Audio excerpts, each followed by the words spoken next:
Welcome, Hello. everyone. Thank you so much for joining. I'm excited. This is my first round of this. So forgive me. Just kidding. Up front, I'm really excited to take you guys through this presentation. This is one I have done more than a couple times now, and I'm pretty excited about the content and to be sharing it with you all. So I'm going to be doing this monthly, running this new series, potentially even more. And the point behind it is basically, I already do this for my mortgage architects agents. So I'm a regional vice president of broker relations for mortgage architects in the East. And I help look after our agents, build teams, and do lots of coaching. And every Tuesday, I try to bring them Tip Tuesday at 2 o'clock. So I try to present on, apps, tools, products in the marketplace, just to bring them that content and educational knowledge. So really excited to be able to share this with you all because sharing is caring. So, why not offer it open to everyone industry-wide? If you have questions, I like to keep these totally open forum and casual. So please, feel free, chime in, type in the chat, unmute your line. We're all here learning together. I by no means claim to be an expert. I'm just someone who likes to do a lot of research. My background, just to give you an idea of what qualifies me to speak on this topic, is that I did come from a career. I started out my career more so in entertainment public relations. So I used to work for the Comedy Network Space Channel doing PR as a publicist. And I have plenty experience in promotions, as well as adult training. I used to teach at Ducati headquarters in Italy. And I also ended up starting out in the industry on the technology side with, you might have heard of Velocity. So I kind of got my start about 5 years ago in the early days of this tech rush and was able to see it from day one into what it is now. So my passion really does lie in kind of the tech and automation side, something that I really do love and enjoy. So if you ever have questions, guys, please feel free to reach out. But without further ado, we're gonna get started.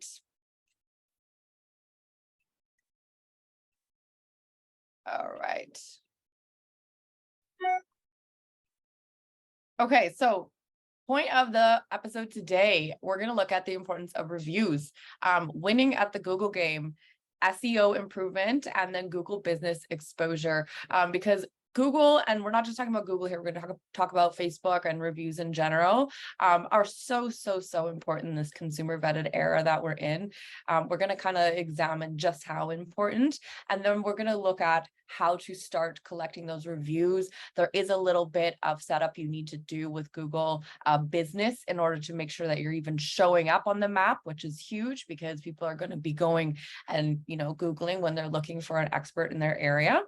And then also we're going to talk about how to keep those reviews coming and make sure that we're being consistent, we're always asking, and we're building up our number and our rating.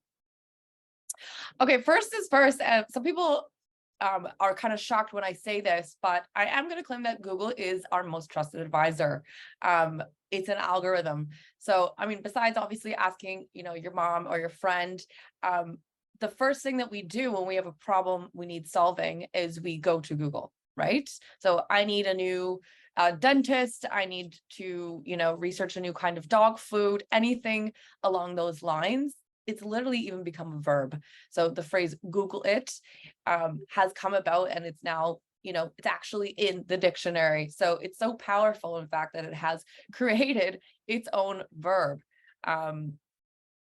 So with the vast amount of information available, finding what you need, it takes a long time. It's very impossible without someone sorting through it. So that's what Google does, is its ranking systems are designed to do just that. And it really does sort through hundreds of billions of web pages in a matter of seconds. So, no human can really match that ever. And biggest question lies here: how do we get on its good side? So, if people are going and making those searches, how do we appear higher in organic search results? And how do we kind of stand out and become one of the people who are really winning at the Google game? All right, reviews matter. This is one of my brokers, one of my franchises that I help look after in Alberta, and you can see that they have done very well on their Google.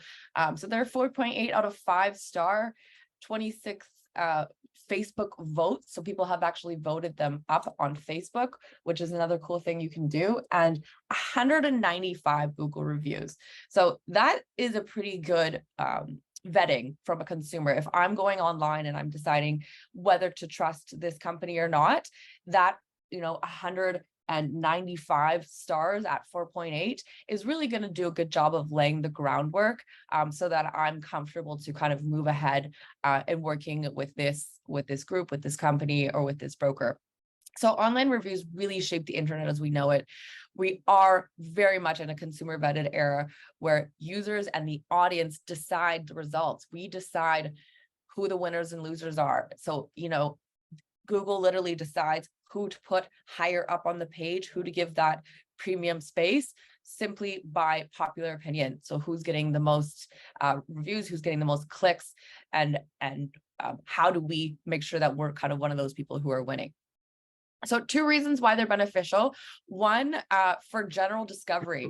So if I'm just generally going and looking for an expert, a practitioner, and I'm going to do a general search, this is basically a way to kind of lay that groundwork and that trust out, without, because maybe it is a foreign service to me and I have not engaged with it before. I don't have any friends with recommendations. So what am I going to do? I'm going to go to see what others in my area are saying. And number 2, for vetting them. So if you do even get a referral from a friend, maybe, or a relative or whatnot, personally, me, and I know a lot of people, I am still going to go and Google them. I'm still going to go and check their online reviews. I might even check their Facebook, see that they are who they say they are. And I want to kind of put a face to the name. I want to see what other people's experience has been like working with them. So no better way to get that exposure than to start getting those reviews, and people testifying to your services. As an example of these 3, which would you want to work with? So these are 3 relatively strong reviewed companies. So we've got a 5-star one, and these are real. I took these from snapshots online. Obviously, I took out the name out of kindness, but this is a 5-star with 1 review. Off to a start, right? But 1 review is nothing. For all I know, it could be your child or your friend. So 1 review does not a business make. Then we have 4.5 stars with 31 reviews. Okay, 31 is a pretty strong number, but they must have had to get some kind of low reviews to drag that average down and lack that 0.5%. So, and they're 7+ years in business, 7+ years, you should have more than 31 reviews. So people are also looking at that too. How long has this person been in business? If it's a newer business, maybe we're a little bit more forgiving if they don't have as many reviews. And then the last one, personally, would be my choice. They are 3+ years in business, 44 reviews, and 5-star. Okay, so this is to drive home the point that it's not just the rating that people are looking at. It's also very importantly this number, how many people are willing to go out of their way, to leave you a review. And then it's also the number of years in business that I'm looking at too. So lots of different factors kind of come into play there.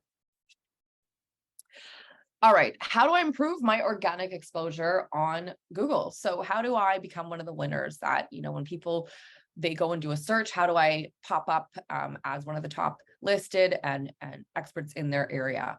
And really, the biggest answer there is to enter complete data. So the more data that you offer, the more that you're traceable, the more that people can find you. Because essentially when they're going to look for a mortgage broker, they're doing data research. They're wanting to find somebody kind of who matches their criteria. And that might be, local Uxbridge broker, specialize in first-time home buying, whatever those things may be. I want to make sure that me if I'm the expert broker, I've listed on my Google the exact location and where people can find me. And I have those keywords so that when they do go and do that search, I'm going to be the one to pop up. So we're going to talk a bit more about keywords. We're even going to examine sponsored versus not sponsored, because that's something I get asked a lot. Is it worth for me to invest in, paying for my Google ads to be sponsored, or Facebook, or which one should I use? So we're going to look at that too, and kind of the positives and negatives there, because I do have a diverse opinion there as well.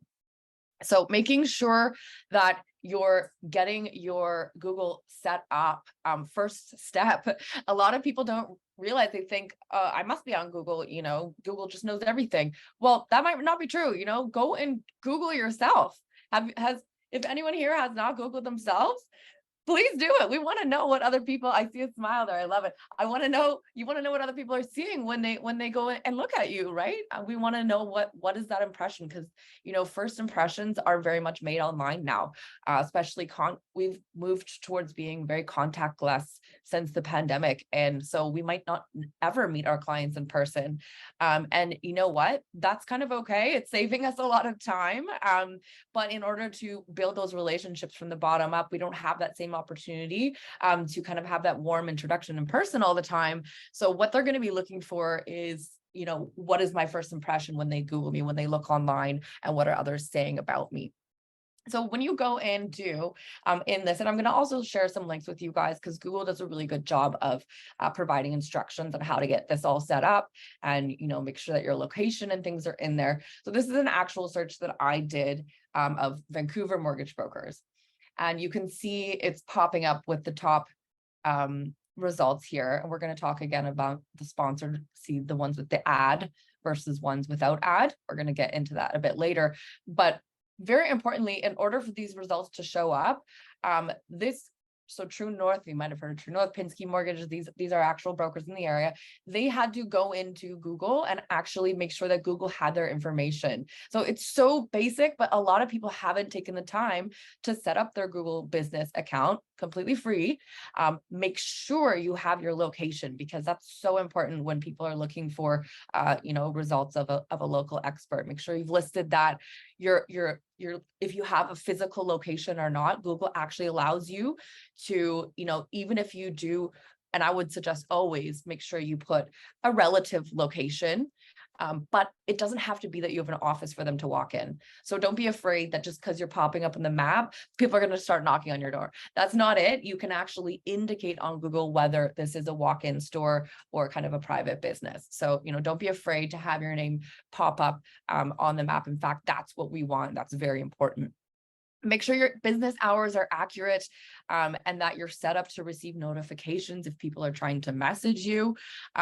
Manage and respond to your reviews. We're going to talk a little bit about the importance of replying, but actually search engine optimization really, really looks for engagement. What does that mean? It's not just one-sided. It's not just people commenting on you and your business. It's you commenting in return. And the faster, believe it or not, the faster that you reply, the higher your SEO is going to go, because Google knows that you're engaged. If you think about social media, it's kind of like a stream. So as soon as you post something, that's the highest it's ever going to be. Now it's going to go down the stream as other people post and fill up with more recent results, because it's not necessarily a time-based thing. So what is an algorithm? An algorithm is really, and if you think about it, Google is a business itself too. Facebook is a business itself too. What are they in the business of? Eyes, ears, attention, right? If you think about it, how do they make money? Sponsorship, and purely just by exposing brands and products. So what is in their best interest? It's to get your eyes and ears for as long as possible. So that's why algorithms, they know, when you're hanging out on one page longer than another, what you're clicking on, things like that. And that's why, if you go and you buy I just bought, new shorts on Amazon, let's say, yesterday. And, next thing I know, then I log into Facebook and I'm getting ads for shorts from Amazon, the pair that I clicked but didn't buy. And they know that. They know that this is a business, this is the best way to get in front of your eyes and ears. So in order to keep you on the platform engaged as long as possible, that's why the algorithm is feeding you things that it thinks you want to see. So the more engagement, the more replies, the more likes that a post gets, the more attention and the higher it's going to be kept in the stream. And the more eyes and ears Google's going to, or Facebook even, is going to give it, because it knows that this is getting attention, this is keeping people happy, this is keeping them engaged on our platform. So that's why commenting, and especially replying to commenting, is so important when it comes to our posts, because if no one's engaging, it's just going to go and be washed out by the river. But every single, comment, every like, every time people are maybe even clicking, if there's a click to link to an article, all of this matters. All of this is taken into account, and all of this is going to improve your search results and keep you kind of top of mind. Okay, I've been blabbing on a bit, so if there are questions, guys, please do feel free. Again, this is very open forum. Oops, wrong way there.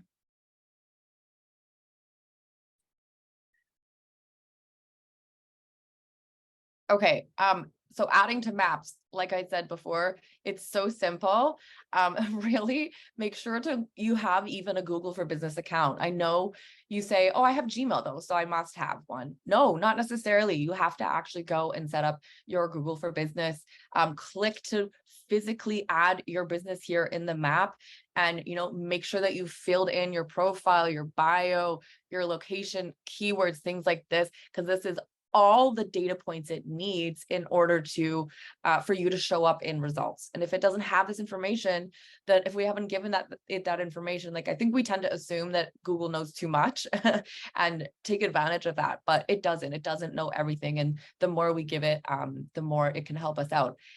Yeah, do we have a question?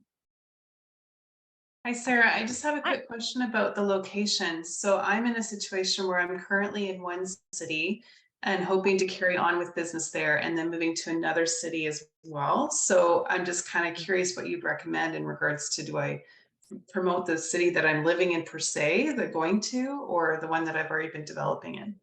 That's a very good question. Is there any harm in having both? I'd say.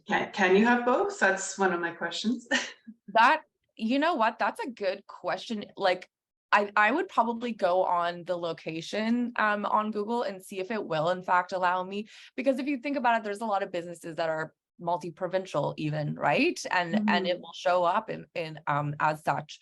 So you might definitely I'd say, because you've built all this work in your current location, and hopefully you're going to retain those clients, definitely try to, like, if you take that down from Google, that's kind of saying closed for business. That's the equivalent of it. So I would make sure to stay present in that area to keep up that momentum, but then also see if you can add the new location, maybe even put out, a post about it, that, I also offer my services now in this other location. They might even make you have a second business profile, which would be okay, to be honest, as long as you just kind of keep it consistent as the first.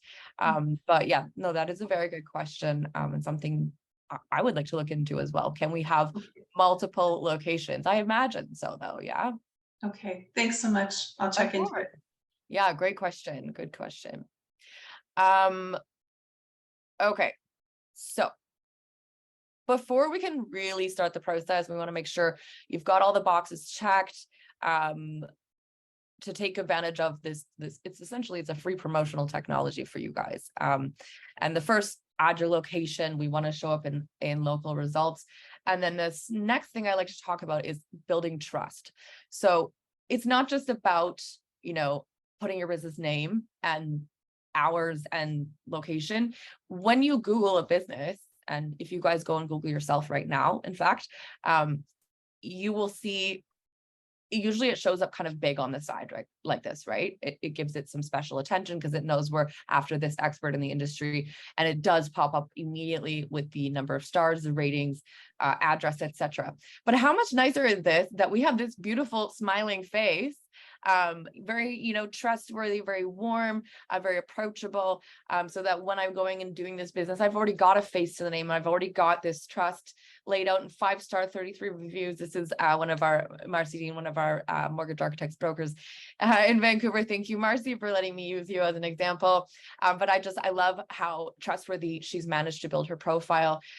She's got even pictures of the office, so you know what to expect if you come to see me in office, my map location, but then also some photos of me, you know, doing what I do best. And really, believe it or not, photos are very important. People want to put a face to the name. I'm not saying you have to post pictures of your kids or things like that. We don't have to get super personal here, but they do want to, you know, see that you are kind of who you say you are. You're a business professional. And this carries across platforms too, because people are probably, they're also, especially, you know, age dependent. They might go look for your business on Instagram or on Facebook. Technically, really, the millennials are going to be on Instagram mostly, in the older generations are going to be looking on Facebook. So is your brand consistent? Are you doing yourself a favor if they, because typically too, when they Google your business, if you have a business Facebook page, it's going to pop up too, and they're going to look at it. And what they're looking for is consistencies. You know, do you also have reviews on there? Does it have the same address? Does it have the same pictures? So just making sure that, you know, your brand is consistent, and that if you do choose to have a business Facebook page, you know, make sure that it's not blank. Make sure that we're going on it every once in a while, providing updates, even just, you know, reposting other content, Bank of Canada articles, etc. Because if you're not engaging with it at all and you've just kind of got it there, it's worse than not having one at all, because you're basically saying, I'm closed for business. If you have this, you're occupying this online real estate, but you're not actually engaging with it. I'm going to take a second to pause and read the chat. So if anybody has questions. Yeah, Michelle, thank you. She says, you might be able to list 2 offices with 2 different locations. That must be a possibility, right? Because how many companies have more than one location? That's very common. So that must be a setting thing we can look into. Okay, and Rajiv, thank you. Yes, okay, you have to have an address there to verify location. So you might need to use like your new house address. Yeah, in order to get it verified there. Oh, okay, he's got 3 different locations, so there you go.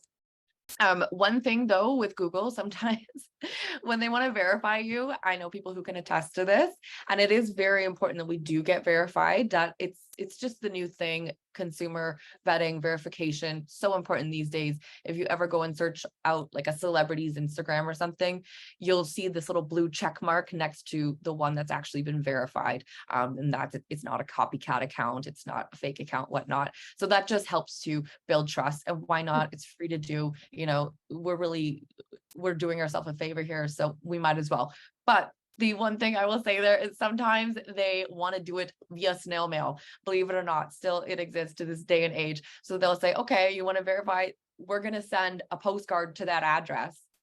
So you might have to wait a couple days. It might not be the fastest process. It does seem a little antiquated in my opinion, but and it is kind of a lottery. I think sometimes it will allow you to verify in a simpler method, but I have heard where people do have to wait for that postcard. So it's a hoop. It's really, it's not a lot of effort. Don't shy away from it.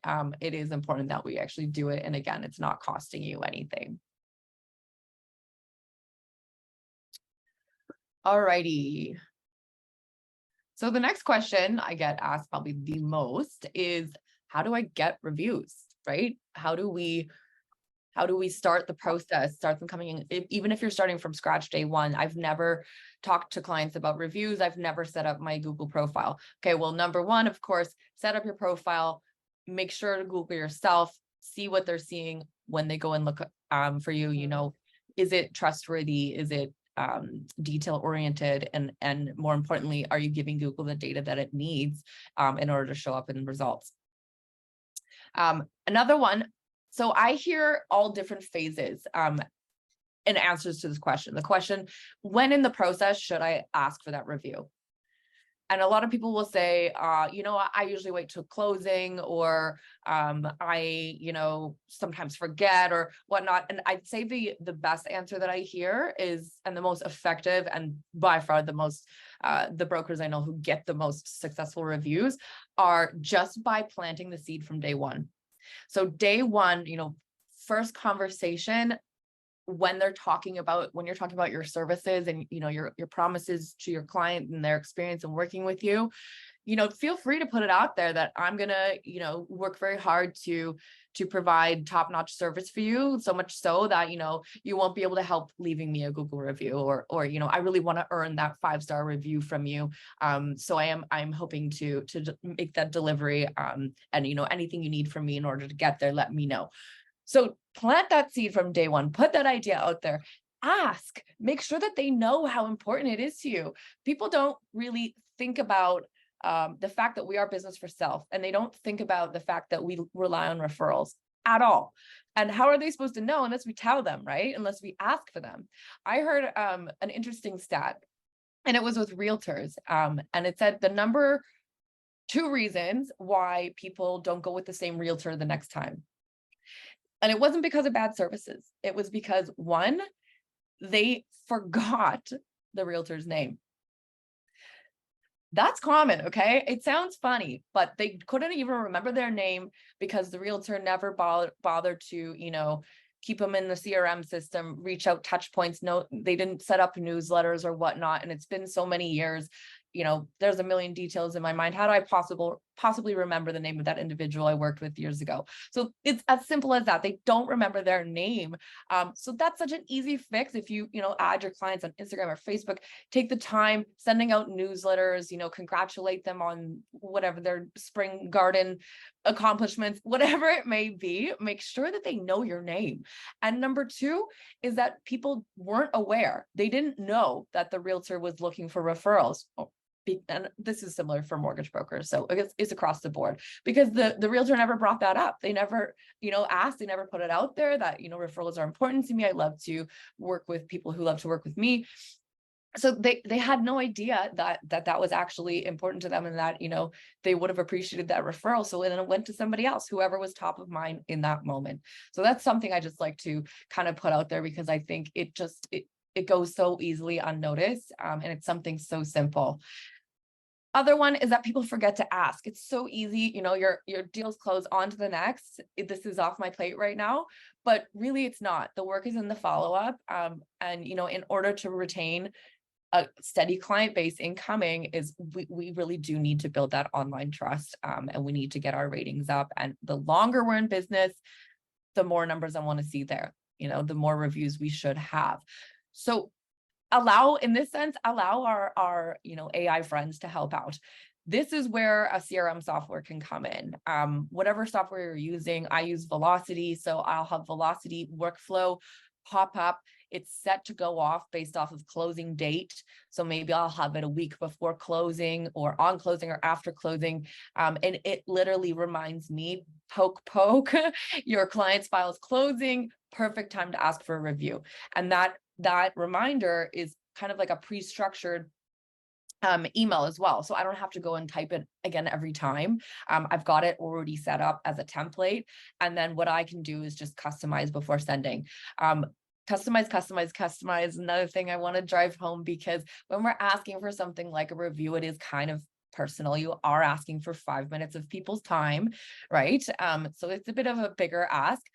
So we want to make sure to throw something personal in there. I really appreciate it. I loved working with you and your daughter. She's fantastic, blah, blah, whatever it may be, to just, create that warm connection, high touch. Law of reciprocity, you've been super helpful, personable with them, giving them a great experience. They're going to want to show that back to you in return. So setting up reminders. There are some services out there too that do offer these. I won't, recommend or not recommend anything in particular, because that's not really what we're here to do. But just I have heard of some, in particular one cool service where they actually offer to plant a tree for every Google review received.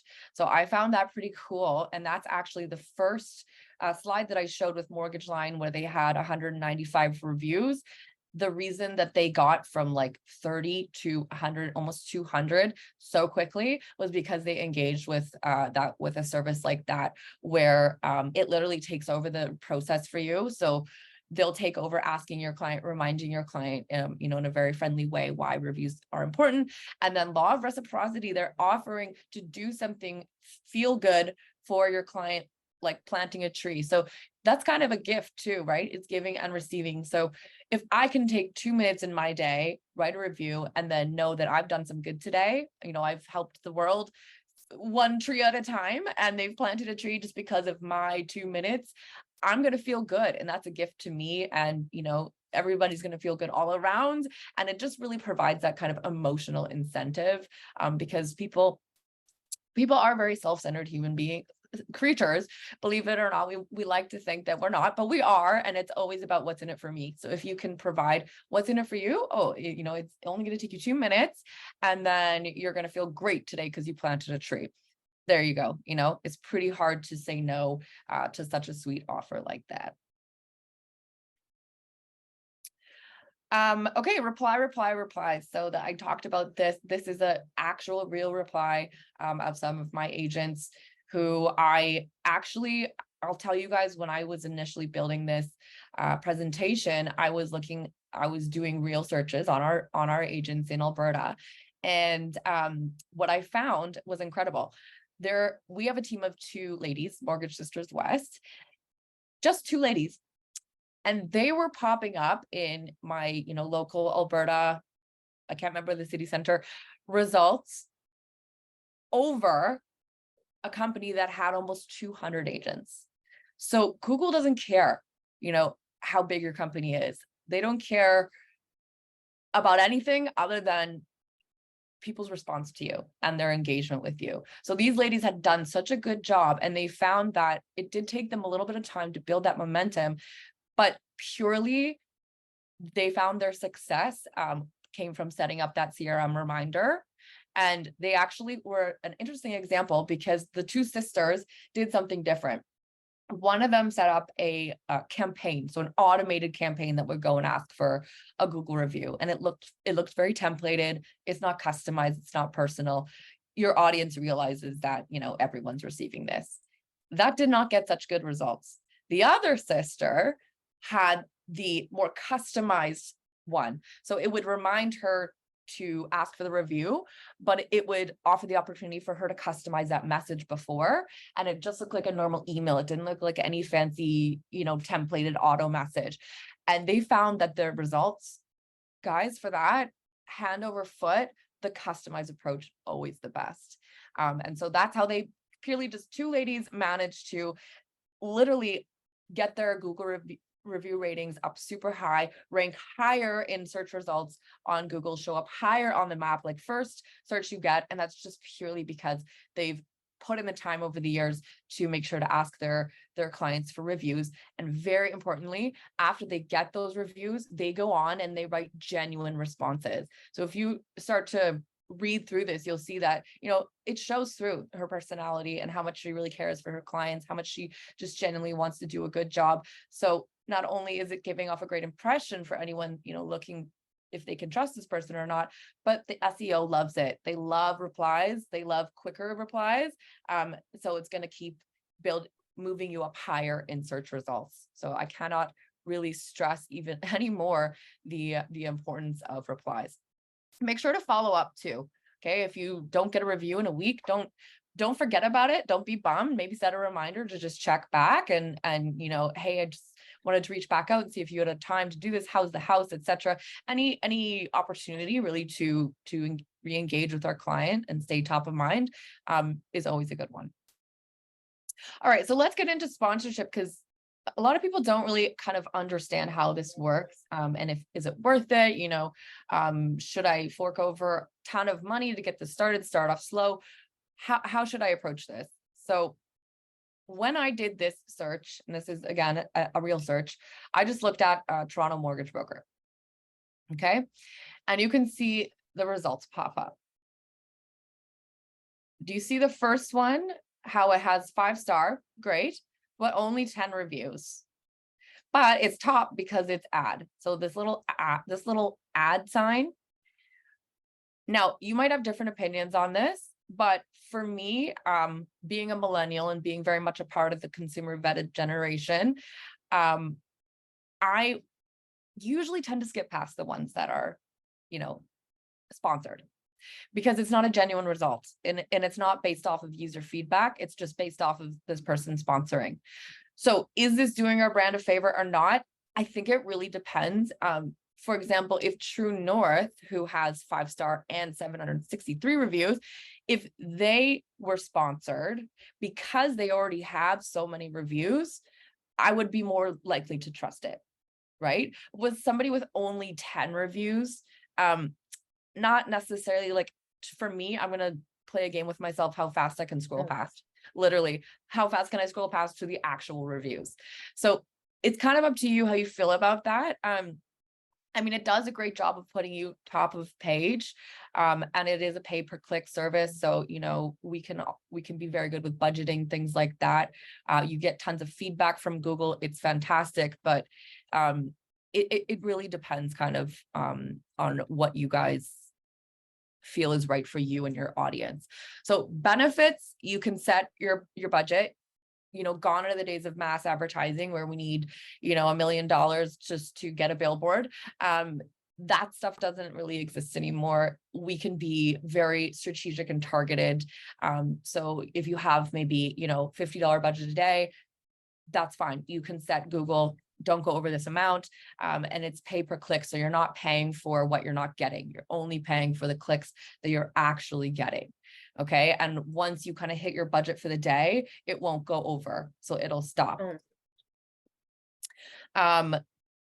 It gives you a really good chance of being seen where your users are already at. So when they're going to, Google, YouTube, whatever it may be, they're looking for a solution to a problem usually.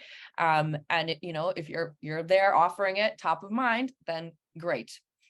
You can track and measure results to improve your performance. So I really love that. Like, Google is like the data machine, really. They have so much data on everything and everyone. So why not allow them to work for us? Let's employ them and allow them to use these data points to give me feedback on, am I getting clicks more on this link versus that link? So they're able to actually give you all the analytics and feedback of how you can potentially improve, right? So what gets measured gets improved. If we're not taking measurement, we're not taking stock, then how can we possibly know, what's working and what isn't? So any pay-per-click service advertising gives you the ability to target based on location, interests, keywords, time of day, their age, what device they're using, and so much more. So you can really be very targeted with it, which is super, super important, because gone are the days of, mass generic ads. Now we need to be niche. We need to be super targeted. We need to tell people what's in it for them. You only reach audiences who are interested in your product or service. So again, you're not paying for what you're not going to be using. And remarketing. So that's another cool point. They can continue. So anybody that goes to your website and they click, but they don't actually take action, or they, they leave quickly, things like that. Google it collects that data and it can remarket to them. So then maybe when they go on Facebook, like I said, buying the shorts on Amazon, when they go on Facebook, maybe, you're going to pop up there to kind of remarket to them and offer them to revisit something that they said, by clicking they were interested in. Okay, so negatives. Now we've covered the positives, the negatives. Again, do we trust that word ad at the top? I will leave that to you. Personally, my generation, we don't love it. But again, depends. If you already have that layer of trust, you already have a lot of reviews, it's not as bad to have it say ad as someone who is maybe potentially brand new. Customization settings can be a little confusing. So this is not, Microsoft Word. It's a little bit more complicated. It's not Microsoft Paint, it's a little bit more complicated. There is data that we need to give it, things like that. If you're not comfortable with this kind of thing, there are actually Google small business advisors, which I had no idea. I found that out literally by Googling this stuff. So there is like consultants you can team up with and reach out to if you want kind of their input on how to work it. There are a lot of people who, agencies, etc., consultants who will offer their services as well for SEO optimization, things like that. Just be careful when you look into that stuff, because what I've found with a lot of agents is that this business is cyclical, and as soon as they're not busy, they freak out and they put all this money into, getting this agency to do this fancy campaign, and I want my SEO to go through the roof, et cetera, et cetera. But they might not be targeting the right people through that agency, like dead leads kind of thing. Or, it is a big cost that we're looking at when we're signing up for these things. It's a big upfront cost, and you're not going to see ROI for a while. So this is the most common, I'd say, faux pas that I see with brokers, is that they'll dish out all this money when business is slow, and then they've got the setup done, which is the biggest cost, but then when it comes to keep up and the monthly expenses, they don't really want to accept that this is an ongoing payment, and they're not getting the instantaneous results that they expected. So if you're going to enter into one of these things, understand it is a long-term budgeting consideration. It will hopefully, of course, I can't vet somebody's service, but it will hopefully pay off, in the long run. But it can be more than a year before you really start to gather momentum, because this is marketing now, guys. It's data, it's computer science, it's all data. So this stuff, it does take a while to accumulate, and it is, a budgeting consideration. So last thing I want to see is you guys paying a lot of money up front, and then you get busy again and decide, oh, I don't need this extra expense. And before you know it, you've just wasted $5,000 on setup fees. So long-term commitments, make sure you're there for the right reasons. It is a bit of a time investment. Anything that produces results, you have to put work into, right? And we have to maintain. So outsourcing is a possibility, but I'm neither here to recommend here or there. It's really, what is best for you and your business and your budget. Keyword intent. So be sure to know your top keywords. What do I mean when I say keyword? Okay, so if I'm going to find a broker in my area, I would search, maybe my neighborhood name and then maybe mortgage professional. So the two keywords there would be mortgage professional and then the name of my neighborhood. So when you're on Google, you get to pick the keywords that you think people will type in to find you. Now, this is where it gets a bit tricky too, because some keywords, obviously, some words are more commonly searched than others, right? That's pretty much a given. So Toronto mortgage broker, probably very, very highly searched. Therefore, if you wanted to attach your company to be searched, pop up under Toronto mortgage broker search, you're gonna have a lot of competition, okay? Especially if you're sponsoring for that. Each keyword will have a different cost. I know that this is probably sounds a bit much, but for example, if you set your ad budget to $100 a day and a Toronto mortgage broker click is priced out at $20, because they do actually put prices on words. I know it's weird, but they do. If you're $20 for Toronto mortgage broker click, that means you would only be budgeted for 5 clicks that day. And then after that, you're not going to show up in search results. So that being said, if you can find those, hidden gem keywords, and this is why I like to say local targeted, maybe if you're first-time home buyers, your niche, new to Canada, things like that, that won't be as commonly used. If you're sponsoring, you're going to get way more clicks, and you're just way more likely to show up in search results. So something to think about there. Google does have a keyword search page as well. So you can go on and search by keyword. It'll give you recommendations for, whatever it is you're trying to target, but it'll also tell you what keywords are more popular than others. And more popular, not necessarily a good thing, because it means that we will be drowned out in all the noise of everybody else using that same keyword. So, might as well be super more specific and targeted so that we have, if they're going to go and search, for example, Liberty Village mortgage broker, I'm for sure going to show up because I'm one of only a few. Okay. So last thing I kind of like to cover, unless there's any questions, is Facebook versus Google, because I do get asked, okay, we've touched on sponsorship, or sorry, yeah, paying to sponsor ads or not. Again, decisions left with you guys. But if I do decide to go down that road, what's better, Facebook or Google? The answer is, where are your clients? Where is your audience? If you're, maybe working with a bit of a baby boomer generation, probably they're on Facebook. If you're working with younger generation, probably they're on Instagram. The beauty there, though, is that actually Facebook owns Instagram now. So when you're doing ads with it, I think it's one cost across the board, and you get on both platforms. I'm pretty sure that's a thing.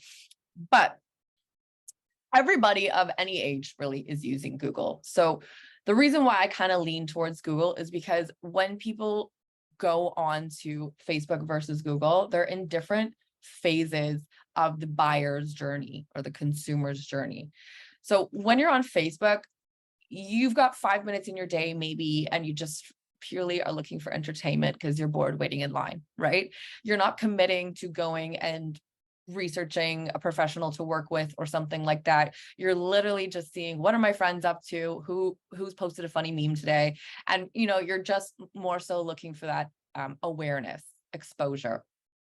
However, when you're Googling something, you're already at a decision-making stage. You're looking for the answer to a problem. So I don't go on Facebook and Google a mortgage broker in my area. I go on Google for that, right? When I actually have something I need addressed and answered. So I'm ready to make a decision. I'm more in that exploratory phase. So that's why I think that Google is a bit more effective, because they're already made the decision to move forward with that. And you're not so much in just the brand awareness phase. Now, ideally, we can hit them in both phases across the board, right? So maybe we do both. That's an option too. But really, I think, yeah, if you're looking for more bang for your buck, more action versus just exposure, then I would say probably best to steer towards Google. Okay, so 3 simple steps when it comes to just getting set up. Like, first steps, you might say today, Sarah, I've never asked for a review. I don't even know what happens when I Google myself. Cover that off first. I can provide these links to anybody that wants. If you just shoot me an email, I will put my email in the chat. If you shoot me an email and you want any of these links, I am happy to share. All right, okay, that's in the chat for you guys. So this gives you quick instructions on how to add or claim your business profile and verify. Like I said, make sure to verify. We want that little check mark that millennials especially look for, because it does create that trust. Create and share your link. So you actually have a way to get a link to your Google review area on Google. I probably didn't word that right, but when you're asking for a review, you want to lead them directly to water, right? So you want to actually give them the link, that it's just one link they have to click and they're led to your business profile and can leave a review or read about you. Instead, if you don't provide that and you're asking them, just leave me a review with no instructions, and they feel like, okay, wait, what, where, how, why? You're asking them a bit much, right? You're asking them to go and Google you and then find where to leave you the review and then wondering if they did it right or in the wrong spot or whatnot. So best thing you can do, make a workflow, set a reminder for yourself to send them a nice customized thank you message, when deal's closing, and provide directly in that email the link to leave you a review. And of course, ask, number 3.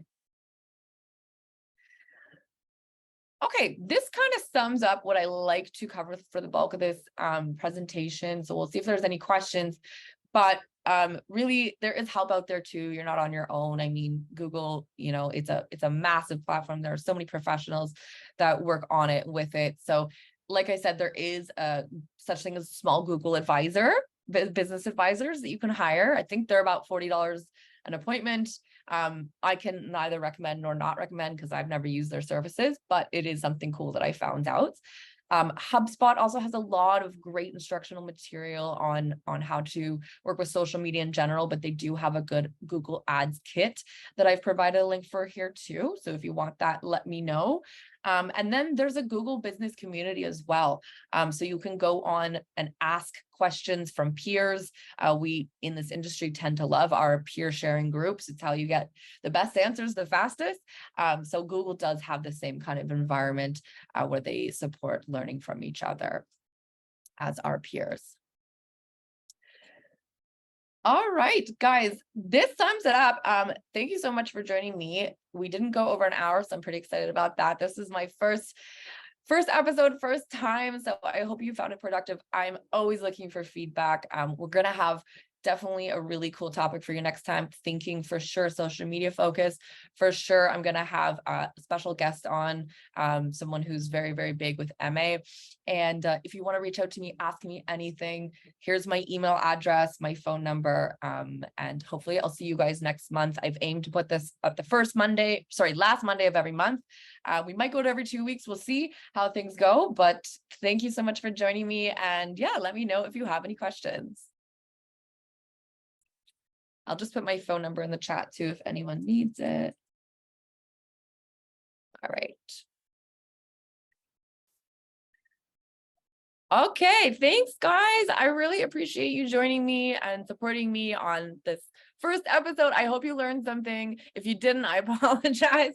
But please, I love any feedback, any requests, anything, I could have done differently. Please do let me know. Love to hear it. Thank you. Bye, guys.